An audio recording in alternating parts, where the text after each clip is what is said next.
Hello and welcome to another edition of 10 for 10, 10 sports topics with the News 10 sports team. And as you can see right now, there's no team around me. It's just me. It has been a very busy week with conference tournaments in college basketball, with union hockey in action. We've got, the high school stuff with sectionals now turning into states. So Tommy and Brian have been working overtime. So I'm doing this one solo. Shout out to Tommy, who's been hustling around here. Another shout out to Brian Rudman, who went to Atlantic City for the MAAC Championship game. And that's where we're going to start. And I think that this will be maybe one of the longer topics that we've ever done, even though it's just me.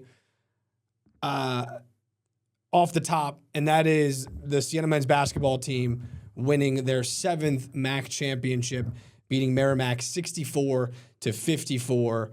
And there are so many different ways to go here, and we're gonna try to touch on as many as we can. And we're also gonna incorporate. We're gonna do it a little different since it's just me. We're gonna work in some sound bites from the coaches, some players. I think that you got to start with the total view of this and take a step back and remember that when Jerry McNamara got to Siena, he was taking over a team 2 years ago that the year before had only won 4 games. They were 4-28. And in his opening press conference, he said, "I'm here to win. Simple. Like that. Anybody who knows me knows why I'm here. I'm here to win." And he's a man of his word, because in just 2 short seasons, he completely turned this program around. And before we get to this game, it really started last year with getting some of the core guys, like Gavin Doty, who was awesome as a freshman, and getting him to stay. Justice Schultz through the transfer portal, getting him to stay. Brendan Coyle, who we'll get to him in a little bit, a guy who has been here for 4 years, that Jerry kept from, the previous regime, and he stays and comes up big in this game. And then adding in the transfer portal with Riley Mulvey and Antonio Chandler, who was eventually ineligible but helped them during the regular season. And then getting a freshman like Francis Folafak and Christian Jones and Isaiah Henderson, who played big minutes for them as well. They built the foundation in year one of what Jerry, would put together, and he has talked about that kind of laid the foundation, and they were able to add to it. And that's how it happened so quickly. And, we mentioned Gavin Doty. This is a guy who, as a freshman could have left and entered the transfer portal. That's such a popular thing to do these days. And he stays and buys into Jerry and Siena and scores 23 points in the championship, wins, named tournament MVP. So Siena wins 64-54. And the real story was on the defensive side of the ball. I mean, they were absolutely brilliant. Jerry's talked about it before. They've been a top 25, scoring defense in the country. They're one of the best teams at defending without fouling. And that was their calling card in the regular season. It was their calling card in the tournament, where they held Mount St. Mary's to 58 points. They held Fairfield to 61. And then to hold a Merrimack team that was 17-3 in the conference. They'd beaten Siena twice. They swept them in the regular season. To hold them to 54 points in a 64-54 win. Merrimack shot 29% from the field. Siena held Merrimack scoreless for the first 9 minutes of the second half. And Siena used a huge, I believe it was a 22-3 run in the first half to really take command of this game. But Merrimack went on a 10-0 run at the end of the half to cut it to 3 at halftime. So Siena played out of their minds, unbelievable, and they were only up at 3 at the half because of that late run. And then it was like, well, how are they going to come out of the half? And they held them scoreless for 9 minutes. They just suffocated them. They were unbelievable. Riley Mulvey with 5 blocks. We're going to, touch on his contributions a little bit more coming up here. But it was a total team effort on the defensive side of the ball. And, it's really cool. We've covered the Albany women's basketball team. For me personally, I've been here for 4 years. The Albany women's basketball team is the only team to make the tournament since I've been here, and I remember how cool that was. And this is the same thing, seeing a group of guys who we've covered, and we followed this journey all year long, ups, some downs, some injuries. This is a team that didn't have, Tasman Goodrick. They didn't have Reed Ducharme. There were guys that weren't able to contribute. And then obviously with Antonio Chandler and his eligibility, he wasn't able to play. And for this team to come together and really stay together all season long and rally around and pull out a win was something really special. So let's start off with our sound bites. Let's hear from Jerry McNamara right after the game. I'm a proud coach, with this group, and I've been doing it a long time. These guys they're special. They really are. The way they prepare, the way they treat each other, but the way they believe. They truly believe in one another. And I've said it before. Coaches try to create a culture. It's the character of the kids that you recruit that create it for you. And I've got wonderful kids. I'm ecstatic. I'm so happy for them. I've been here. This is my first time here as head coach, but I've been to the NCAA tournament. This is special. For these guys. These guys are going to be bonded forever through this memory. And for me, I'm so happy that the first time I get to go there as a head coach is with this group. And I think what's one of the really cool things is to see, Jerry enjoying this, and he said it before, like he hasn't even really gotten to the chance to soak it in. And I asked him when they got off the bus, when they got back, what's it like? How is it different winning one as a coach, as a head coach, rather than winning one as a player? And he's like, I haven't really been able to really absorb that yet because I'm just so happy for the guys and getting them to see these feelings because he knows what it feels like. And he said, I thought about earlier in the day, what if they don't win? I'd be so crushed for them. And what makes this team special, other than just the talent, is like you can tell how much guys genuinely care about each other and how much they buy in and how much Jerry cares about his guys and how much his guys, care about him and pour back into him. And that's really cool to see. And it's something that you can't fake. It's genuine, and you can see them and the way, that they express themselves and the way they talk about each other is just really cool. I touched on it before, but Gavin Doty, the guy he's a dog. He's an absolute dog. 23 points in the championship game. He had a huge three. Merrimack hit a three to cut it to 4 with, I think it was 2:45 to go.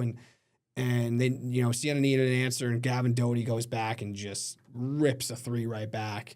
Right out of the half, I talked about how are they going to respond out of the half? He goes on a personal 6-0 run. He just made the big shots like he always does when he needs to. And he, not only in this game, but averaged 22 points per game, for the tournament, was just unbelievable. So we got to talk to the guys came back so they won the game on Tuesday. They came back on Wednesday, and came off the bus, and we were able to catch up with Gavin Doty about just how much this means. And again, this is a guy that could have left and went elsewhere. He came back, he bought in, and now MAAC champion. It's an unreal feeling, I'm feeling extremely blessed. Just seeing all the work we've put in as a group since May, like a lot of hard work, guys pouring into each other. It took a lot of determination and just fight and willpower, and I'm feeling great. I'm excited for the challenge going to March Madness. They lace them up the same way we do. We don't care who we play. We're going to go in there with the mindset we're going to win games in March. So. And, another thing that's been really cool is, Jerry McNamara and Gavin Doty and them kind of pointing out parallels between each other and similarities that they have to each other. And, Jerry, he's that fiery, remember him in Syracuse, is that fiery competitor, helped lead Syracuse to a national championship, really kind of was the pulse of that team. He, obviously you remember, Mello, Keem Warwick, but he was, really whenever he was there, and his numbers retired there, and he's a March Madness, legend forever. And he sees that in Gavin Doty, and he had a very, very funny way of putting it after the game. So we'll play that one now, and then we'll also hear Gavin's retort because he also sees the similarities, and we'll ask him if it was a funny way that Jerry described him, and I asked him if Gavin agrees with the way that he described him. We'll play that. I got the right kids. They're about the right stuff. Gavin Doty is probably as close to me as anybody I've ever, in terms of he's a psycho. He's an absolute maniac competitor. I said it before, GMAC won a national championship as a player. I wouldn't be surprised if he wins one as a coach someday. Just that kind of guy, man. He's just like me. He just loves winning. Can get emotional thinking about it. I love that guy. Pretty much the first practice I could tell that we were pretty similar. He was going to get on me and help me to be the best player I could be. And since the day I showed up on campus, I knew I needed to take a leap to be the player that I always dreamed of being. And through messing up and through failing, helped me get so much better because I was willing to be coachable. And they coached me real hard. And just seeing my growth through my freshman year to now is unbelievable.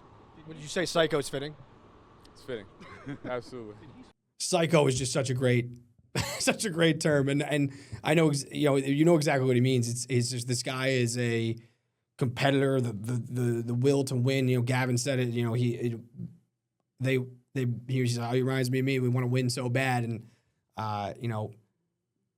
that is cool to see how much. Again, they're getting choked up talking about each other. How much they genuinely care about each other. And that's how these kinds of special things happen. You really can see it. And, we'll get to a little bit, after we kind of wrap up the game, their chances in the tournament. But Gavin Doty, that's the kind of guy at the guard position you need if you're going to pull off a big upset. But, when we're looking back on the championship game as well, I think it's important to take a look at the local ties as well. Brendan Coyle, who's a Niski native, went to Colony before, finishing his high school career at Cushing Academy. He had 11 points, 10 rebounds. And, Brendan Coyle is he's kind of I don't know how to put it exactly, but he's the common thread, the lifeblood of this Siena team in terms of he's the guy who's been here for 4 years. He's taken a very unique journey to get to this point. He walked on as a freshman. In his sophomore year, they win. He doesn't play his freshman year as a walk-on. In his sophomore year, they win 4 games. They're not good. Then a new coach comes in, Jerry McNamara, and who knows? A lot of guys like to bring in their own guys.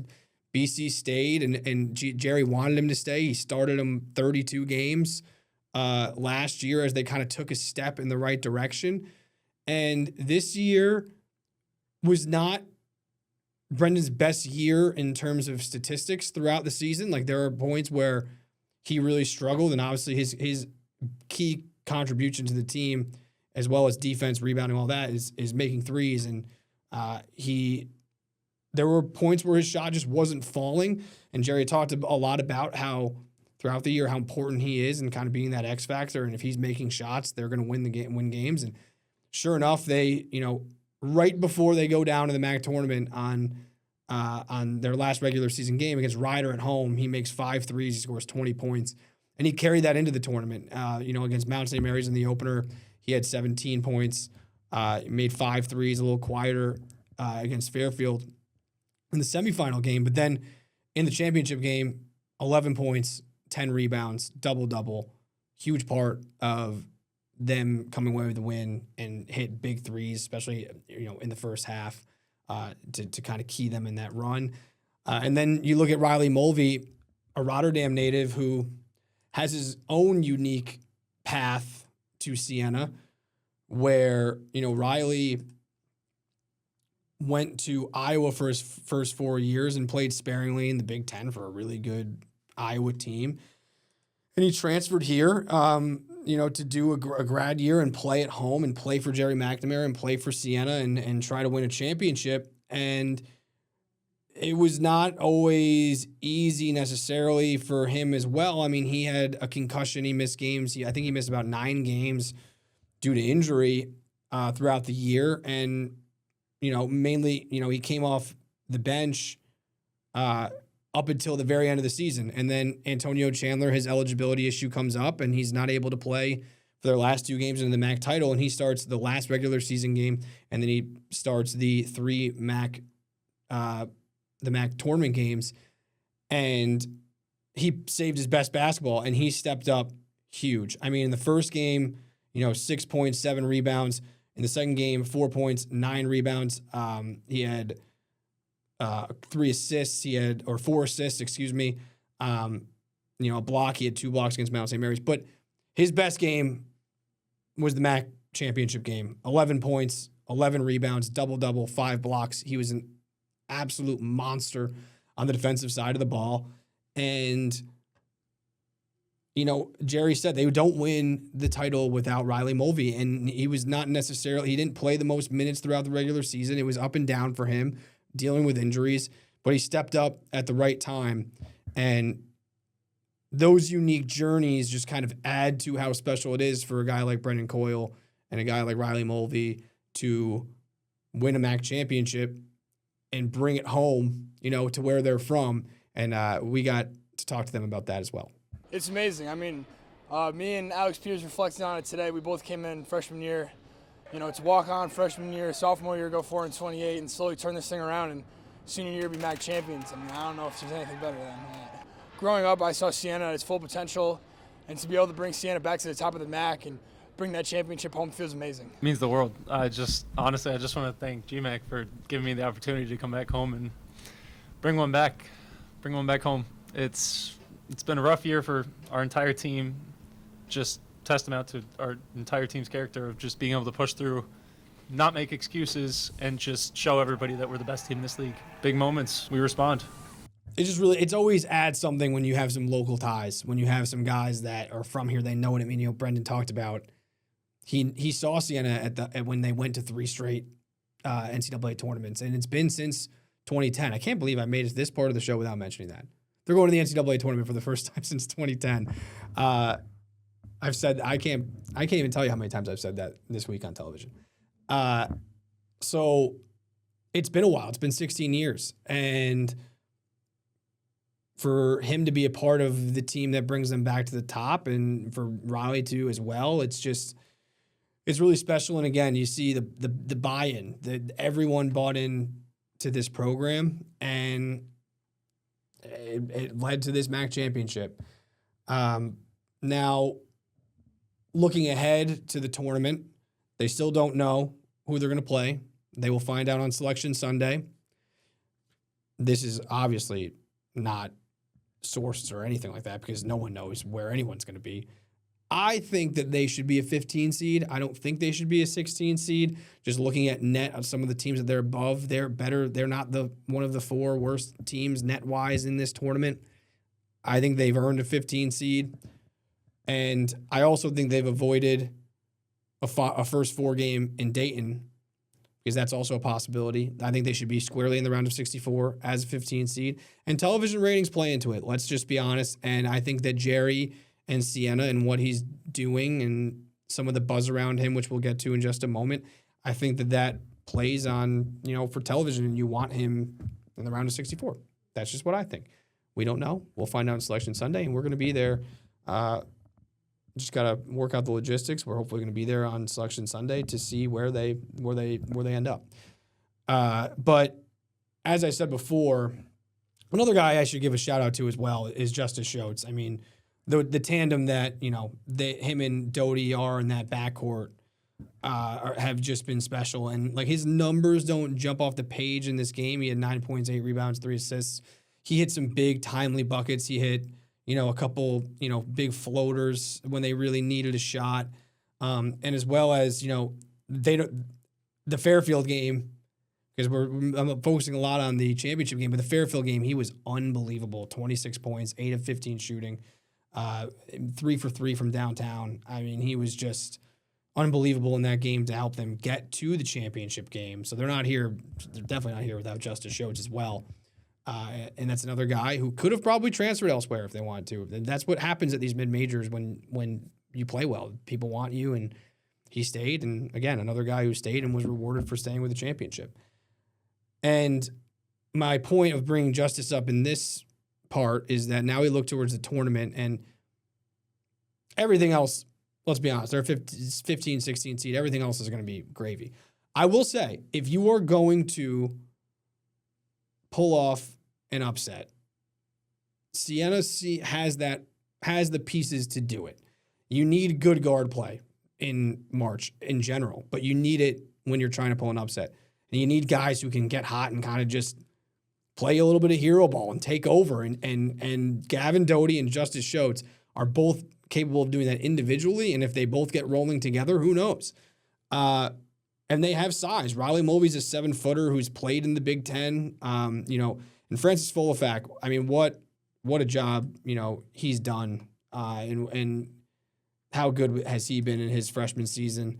And he really in that, Merrimack game was kind of in the middle of that zone, Merrimack zone dishing, taking on bodies. And he's another guy that he's got the physical tools to play with, top level D1 teams. Now, the thing that might hurt them is they mainly played 5 guys. Christian Jones had 6 minutes. Isaiah Henderson has played in the past, and he could get some minutes in the tournament as well. They're thin because of injuries and because of the Antonio Chandler situation. So that is going to be a factor. But again, they have the guys. So it's going to be really interesting to see where they end up, who they're playing, and we'll certainly be all over that, covering it. Now, again, I promised you this would be probably the longest one topic. We're about 20-something minutes in, but it's a big story.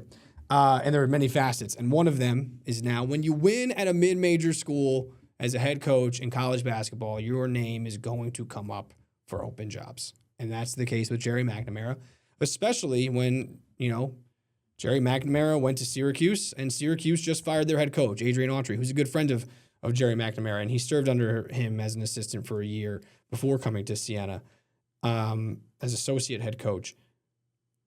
That job is open. It's Jerry's alma mater. He's a legend there. His number is retired there. His name has come up as a candidate, and rightfully so. He's earned that, and also he's got, it makes sense. And I'll let him explain it. He talked about it after he got off the bus coming back from Atlantic City. He talked about why his name is coming up and how he handles it as he gets his team ready to play in the NCAA tournament. I just ignore it. I honestly, I ignore it. It's inevitable, with my time spent at Syracuse and a change being made and us just coming off what we just did, that my name would be I'm not worried about any of that. I love it here. I love this group. I've been fully supported since I've gotten my opportunity here. I love the area, so I'm not worried about anything else other than doing the job that I'm hired to do. I feel like we've done a pretty good job of that so far, and like I said, we've got more work to do. That's the fun of this. We still got a chance over the next few days to see where we're going to go and find out who our opponent's going to be, and start this process all over again of scouting and getting our guys ready and doing what we do, going out trying to be as fully prepared as we can. Yeah, that makes sense. Again, it makes sense is why his name's going to come up. He's a Syracuse legend. The Syracuse job is open. They just won the day before Syracuse fires their coach. The Syracuse legend wins a championship and takes his team to the NCAA tournament 2 years into the job after taking over a team that won 4 games. It's one of the great turnarounds in college basketball. I mean, maybe the greatest in terms of recent memory. So it makes sense. And, right now, if you're a Siena fan, who knows what's going to happen? No one knows. But enjoy this run, enjoy this stretch, and the rest will sort out itself. And, there's not going to be any answer until they play the game. And if they win, pull off a huge upset.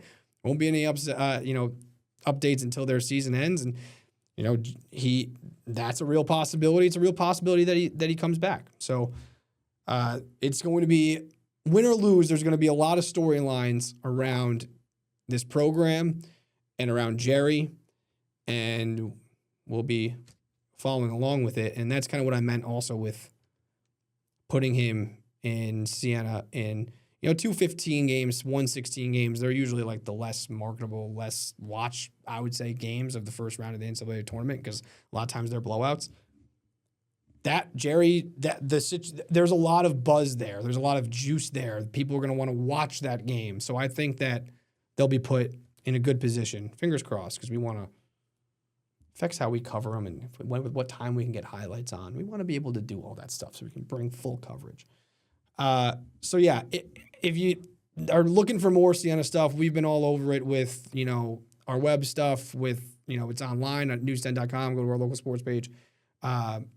If, on our Instagram page, our News 10 Sports Instagram, we've had a lot of good stuff up there. On our Twitters, Brian Rudman, again, shout out to Brian Rudman, went to Atlantic City, just like Bruce Springsteen. He met the Saints in Atlantic City, and they came out with a championship. So he did a great job, great coverage. If you're looking for more, go to our website. But we will wrap things up in Atlantic City after the break, talking a little bit about the Siena women's team.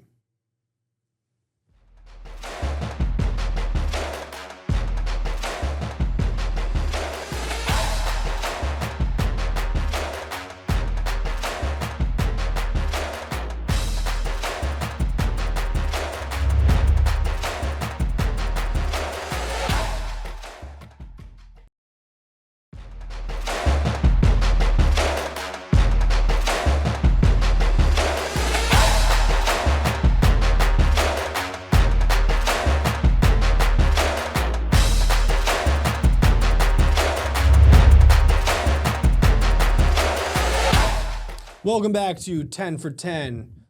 As I said, we're going back to Atlantic City to talk about the Siena women's team. And their season comes to an end in the first round to Iona in what would be the quarterfinals. Yeah, quarterfinals. It's been a long week. There's a lot going on. Bear with me here. It's the quarterfinals. So the Siena women, they lose to Iona 59-50. They were in this game, the whole time. They had chances and they're down 4 going into the fourth, and they hung around. And this was without their best player. We've talked about it a lot. Without their best player, Francesca Shiro. I mean, they cut this game to a 3-point game with 5:27 to go. They were without their best player, Francesca Shiro, for the last stretch of the season, and she was an unbelievable freshman for them. And when they lost her, it was going to be tough to compete in the MAAC. And, especially with Fairfield and Quinnipiac looming, they didn't get there, but those two teams are – Fairfield is a top 25 team in the nation, and they were the 2 seed in the MAAC, which is not usually the case. So that just paints a picture of how good this conference was. And when you look at this Siena team, I think they deserve a lot of credit. I think Terry Prim deserves a lot of credit, the head coach over there. They were a really, really young team. Again, their best player was a freshman. They did not have many returners. They were really young. And they took, they kind of took it in the beginning, and they lost their first 7 games and were 0-7, and it was looking like, okay, this might be a tough year. And they rattled off, 6 games in a row after dropping their first 7. And they were right back in the thick of it. And they end up going 13-17 overall for the season, but they were 11-9 in the conference. And again, when they lost Francesca Shiro at Quinnipiac, they then lost to Merrimack, lost to Iona, and lost to Fairfield 3 in a row as they were kind of getting their footing without her. Then they won the last 2 games of the regular season going into the conference tournament and kind of figured it out a little bit. And they just came up a little short. But I think if they can retain some of these pieces, which always, again, as we talk about with the transfer portal and everything, that's always tough. If they can get Francesca Shiro back and, Kaya Rain Tucker really played well down the stretch and, bring some of these people back, bring some of these players back. I think they're building something there. And this is kind of the beginning of that process. So shout out to the Siena women's team, and I do want to talk about too. Who's we? It's just me. Shout out to the guys, but want to talk about the championship game a little bit, just because Fairfield wins their 3rd in a row, and you're, well, why do we care about that? We care because Jillian Herder, Shen grad and sister of Kevin Herder and the Herder family, she won her second in a row. She's been there for 2 years, and she scored 16 points in the MAAC Championship game and was named tournament MVP. So big shout out to Jillian Herder, and we will be following along with them as well. Obviously, Siena's here, so we can cover it a little bit more in person and stuff like that, but we'll be following to see where Jillian and Fairfield are heading and trying to, bring some highlights of that as well. And again, they are, a top team in the country, so they're going to get a pretty good seed and be probably, a favorite seed-wise in that first round of the NCAA tournament. So that's going to be really interesting to follow, and we will be doing so. Let's move on to, we had already talked about the UAlbany women's team because they fell before our last episode. So if you're wondering, where's the UAlbany women's team? That's the one team you're not talking about. We talked about them last week. And if you want to hear us talk about them, go back to last week's episode of 10 for 10. The UAlbany men's team, their season comes to an end in the first round. I think a little bit of a disappointing year that was plagued by a ton of injuries. They finished 11-21, 7-9 in conference. They lose to UMass Lowell 81-76. And the disappointing part about this game is they fired out of the gate. They went out on a 13-2 run. They were in control. They led by 7 at the half. And they just couldn't hold on, and UMass Lowell came back. I mean, Amir Lindsay, who you could argue he didn't win Player of the Year, but you could argue that he's probably, I think, the best player in the league in the America East, but I just don't think they won enough games for him to necessarily win the award. He scored 30 points. Okechukwu Okeke was unbelievable, 16-11. We had 8 blocks. But, they were mainly playing 6 guys. They played a 7th, but, they had a short rotation. They were without Jaden Kempson in this game, and they played a long stretch of the end of the year where they didn't have at least 5 guys who had made a start. And injuries happen, so if people are going to be yelling at me and saying, well, everyone deals with injuries, that's true. Seemed to be a little tough, seemed to be on the tougher side of the injury scale. And they battled through it at points, but they just didn't have enough to get over the hump in that playoff game after hosting last year and kind of taking that step forward and winning that game against Binghamton. A little bit of a step back in terms of going on the road, not hosting a playoff game, and losing in the opening round.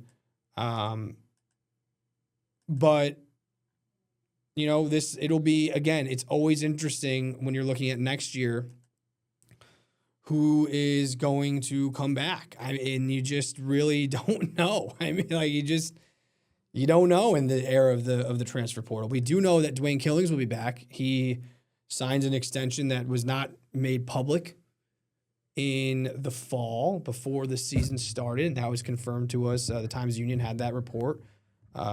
So shout out, I believe it's Adam Schinder. So shout out Adam. We were able to confirm it with a UAlbany spokesperson that he was extended for another year in the offseason. So DK will be back. What will the roster look like? Amir Lindsay is a sophomore.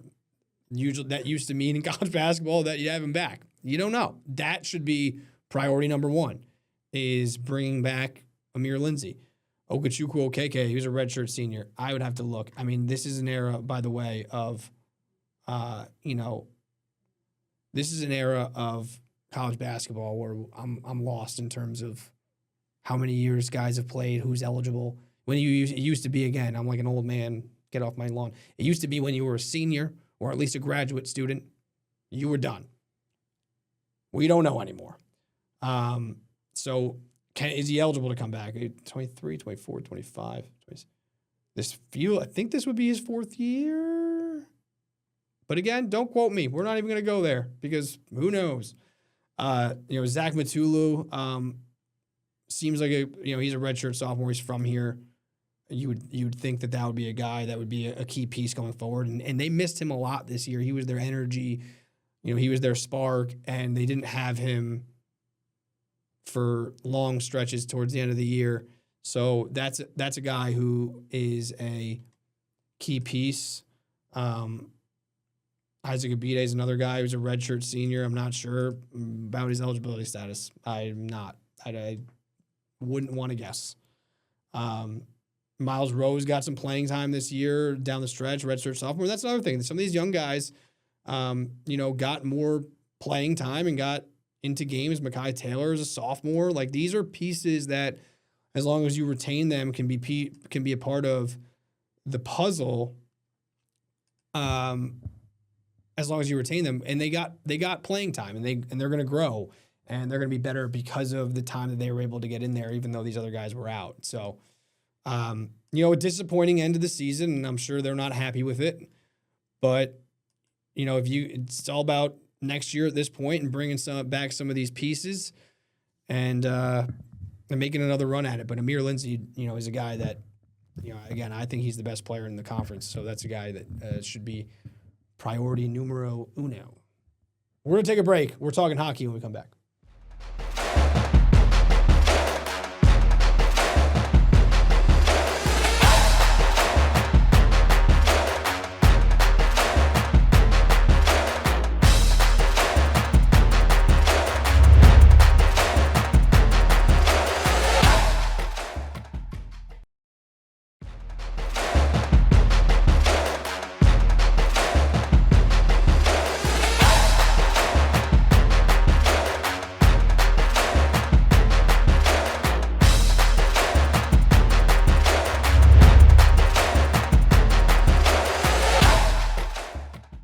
All right, welcome back.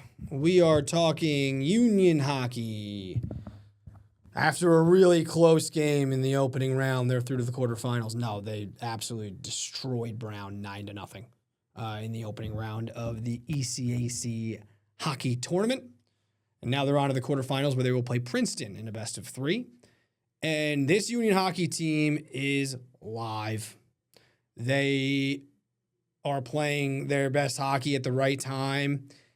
And, we have one team, as we talked about at length in the beginning, that's already won their conference tournament to punch a ticket to the big dance.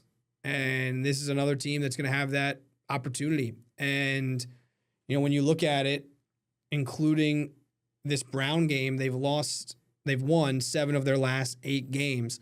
That one loss was to Dartmouth, who's been their bugaboo a little bit, in a shootout. They went to overtime and went to a shootout. So they got a point there. Even before the streak, if we're talking about that, they lost to Clarkson in overtime. Before that, they beat St. Lawrence. So to end the regular season, they got points in their last 8 games. I love when I count on this show. They got points in their last 8 games going into the regular season, and then beat Brown 9-0 to advance to the quarterfinals. And this is a Princeton team that they can and they have beat before. And that it was before they really got hot. They beat Princeton, who at the time was ranked 20th in the country. And they beat them on the road 4-2 after losing to them 5-1 at home. So they won on the road. And they beat this team. They're going to have to do it twice, 2 out of 3 games. But they've shown they can do it. They have the ability to beat them at their place, and that has given them some confidence, as it should. That, coupled with the way they're playing, has given them confidence. So why don't we hear from the Union hockey team?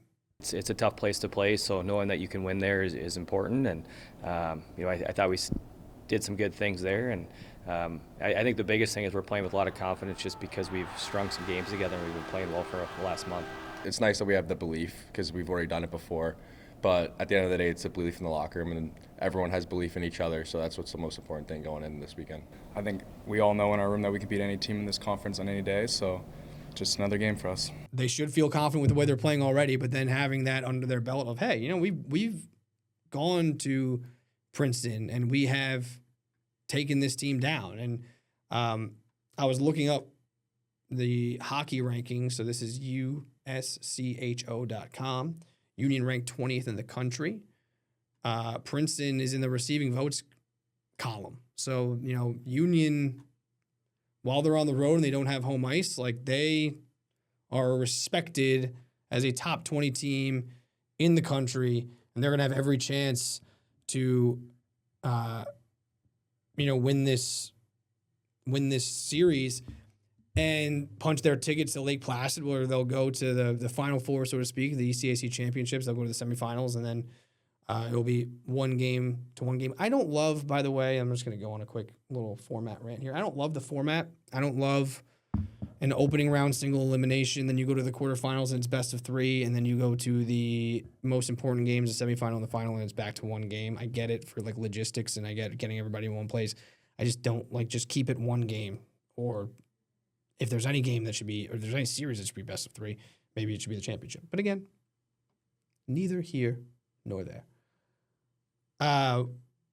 The other thing is, last year Union had a bye. They earned the bye. Now, obviously, earning the bye is good because you don't have to play. You're guaranteed that you're not going to lose in the first round. But there are some benefits to playing that first round game as long as you win it.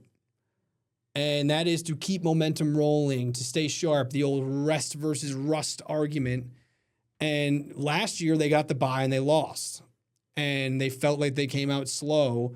And this year they were able to, I don't want to call it like a scrimmage opportunity, but once it gets to 3-0, 4-0, 5-0, you're staying sharp. You're getting that momentum rolling again, and they felt that way. The Union hockey team, they were glad that they were able to play that game instead of sitting around and waiting. I think playing the game is beneficial. We kind of said it for a while now that this team hasn't handled weeks off well. So it's nice to just keep playing, and that's what we want to do. Is guys love playing with each other, love being around each other. So let's just keep playing as many games as we can. Not having home ice for this round is probably not the best thing, but I think playing that game would have been more important in general, just because last year I think we came a little slow for that first game in round 2. So I think it's a pretty good thing that we got to play and keep fresh. I agree. Listen, obviously it's a risk because you don't want to say if you sign up for one or the other, it's tough to sign up to play the game if you lose. Look at what the Union women did to Clarkson. Clarkson probably didn't think 12th ranked team in the country playing last place Union didn't think that they were going to lose. They lost. Their season's over. So the playing that game was not beneficial to them. So there's 2 sides to the argument. But I think in this case, the way that they're playing, they weren't going to lose to Brown. You never know, but they weren't going to lose to Brown. They had just beat Brown the game before at Brown 3-0, 2 shutouts in a row. So yeah, you go to Princeton, you play the best of 3, and they have every shot. They have every shot to win this game and or win these games. They got to win 2. So we will have coverage of that this weekend as well. We're going to take a quick break. We're going to talk some NFL free agency. We're probably going to have to do it pretty quick when we come back.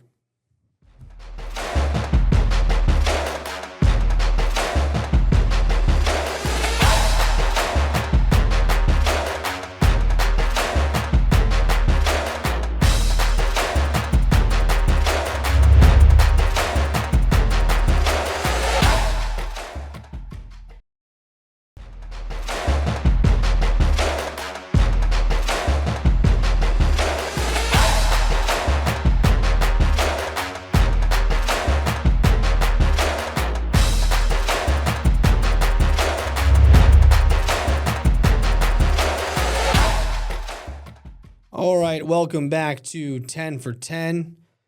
And we're going to talk free agency for an off-season stuff for the NFL teams as that's really gotten rolling.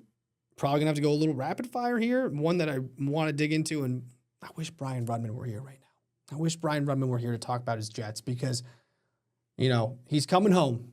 Geno Smith. I never thought that Geno Smith was going to be back with the New York Jets, but Geno Smith is back with the New York Jets. They make a trade with the Raiders.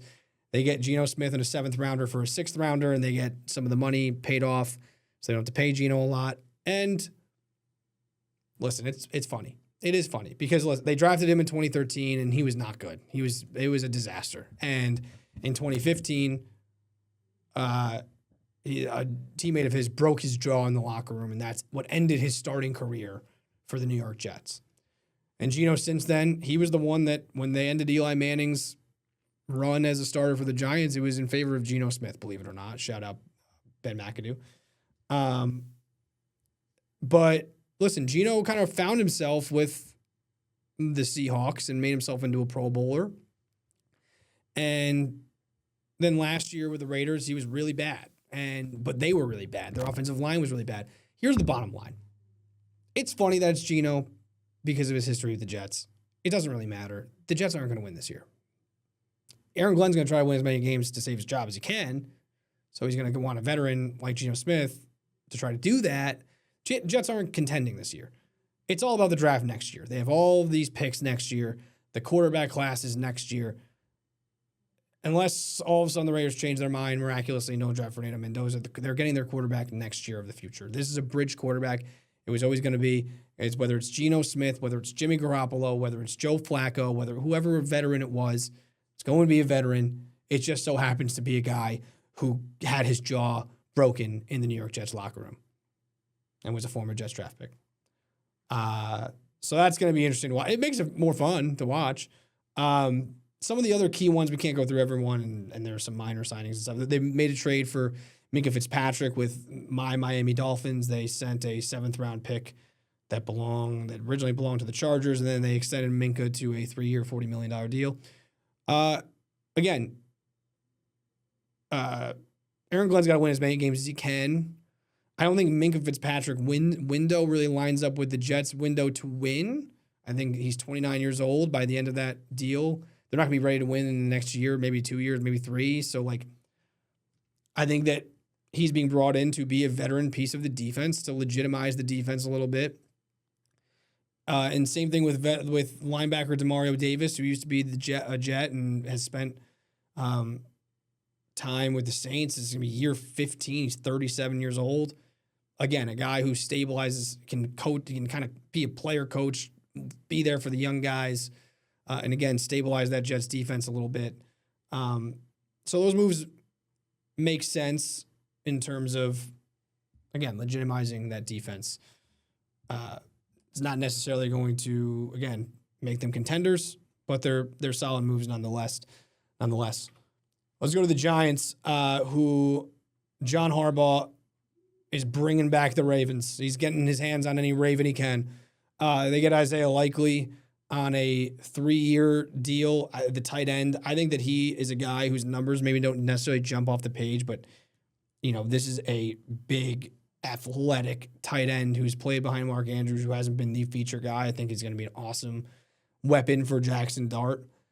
They brought in another Raven, Patrick Ricard. Love it. Love fullbacks. Fullbacks should not be going extinct. We need the fullback position. Patrick Ricard, one of the greats, 6-time Pro Bowler at the fullback position. He's a physical dude. He's a 300-pound fullback blocking for Cam Scatterbo. Physical football. Fullbacks. Love it. Love the move. Some other moves the Giants made. Another Raven, Ardarius Washington, 1-year deal in the secondary. Brought in Miami Dolphins kicker Jason Sanders, missed all of last year. That's fine. Evan Neal they brought back, which was very surprising. He was drafted in the 2022 draft. He had some comments off the field. He wasn't good on the field. But it's a new coaching staff, and we'll see what Harbaugh and his staff can get out of him. And then you have Jermaine Illuminor, who was brought back, re-signed as a part of the Giants' offensive line. So that was a big piece there. And then Tremaine Edmonds, again, a veteran linebacker, replaces some linebackers that they've lost. And Bobby Okereke, to name a few. The name was evading me for a second. And he's a very solid linebacker who's going to be in the middle of that defense. So no complaints there. Solid moves from the Giants. Move on to the Patriots. I was going to mention this with the Jets, and I forgot that it would be we'd be coming back to it a little bit, but they signed Elijah Vera Tucker, who was Jets guard, to a 3-year, $42 million deal. We saw that offensive line struggle in the Super Bowl, and now they've gotten some reinforcements to protect Drake May. Big loss for the Jets, but that's a big ad for the Patriots. Romeo Doubs, new big target for Drake May, 4-year, $80 million. Not necessarily big in size, but a big factor. He is 6'2". That's actually taller than I thought Romeo Doubs was. We'll do an episode where we guess people's heights another time. He's a good receiver. I don't think he's not a number 1A, but he's a really good receiver, and he's going to help that group, that lost Stephon Diggs, and he can kind of I think he can replace his production and be a big part of the offense. Reggie Gilliam, fullback, another fullback show. Bring back the fullback. He was great for the Bills and their push of Josh Allen and a great blocker, special teams player. Low-key ad there. Julian Hill, I didn't even know that. He was a former Dolphin tight end who is now on the Patriots. The more you know. So those are kind of their big ones. And speaking of the Bills haven't done much, but you have to remember that they made a big trade for DJ Moore. They brought back Kyle Allen to back up Josh Allen. They got a room of Allens, who he backed up him as well for a couple of years. I think 1 year, actually. He backed him up. Yep, 2023. And then Bradley Chubb, another former Dolphin pass rusher. And Bradley Chubb is getting up there. He's 29. I know that's not necessarily old, but it's a good ad. He's a good player. He had 8.5 sacks last year. You'll take that. He's not maybe necessarily the 12 sack season Bradley Chubb, but he'll be a factor. And you see with the Seahawks, just getting as many pass rushers as you can get, keep guys fresh. That'll be big with him. Keeping him fresh and kind of unleashing him on third down situations will be big for the Bills. That kind of does it for the Bills, though. Not too active otherwise. Their big move was the DJ Moore one. I think that was last week. We're going to take a quick break. We're going to wrap up here with World Baseball Classic and mention some high school hoops after the break.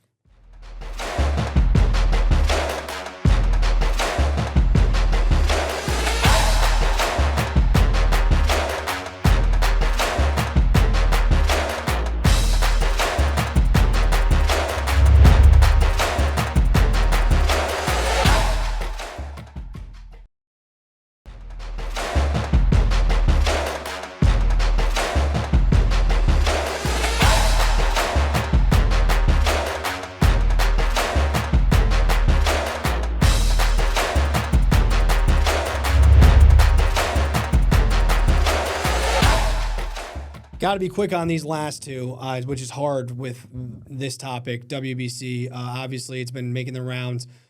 Team USA manager Mark DeRosa, when the USA was 3-0 going into the Italy game, they had not yet punched their ticket. There were tiebreaker scenarios at stake.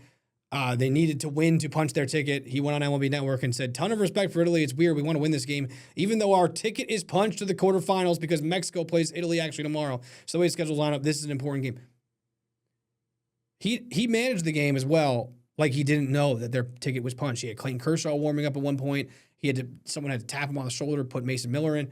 They had Paul Goldschmidt starting in first base because he wanted to get some guys off their feet. If you're trying to win the game, you play Bryce Harper at first base. You're not playing Paul Goldschmidt at first base. And now Mark DeRosa is saying he misspoke, and then he doubled down. I misspoke. I knew we had to win the game. I knew our ticket wasn't punched. Just own up to it. Just say you didn't know, because we all know you didn't know. You didn't know. And it's inexcusable. Like, he seems like a nice guy. I like Mark DeRosa. He gets good coverage on MLB Network. You didn't know, and you should know what the situations are. You're talking about how much you guys are partying before the game, and then later saying, oh, it's because we hadn't beaten Mexico in this tournament. Come on. You didn't know. You didn't know the clinching scenarios. You're the manager of the team. You have like two things to do. Make the lineup for like the most talented team in the world, and then manage the bullpen. 3 things to do. And know the rules of the tournament. Those are the 3 things, Mark DeRosa, you need to do them. We're just going to wrap up with, a lot of great work from, again, Brian Rudman, Tommy Valentine, our sports team. Did a ton of great work for sectional championships. Got so much stuff. If you want to see it, go on our website.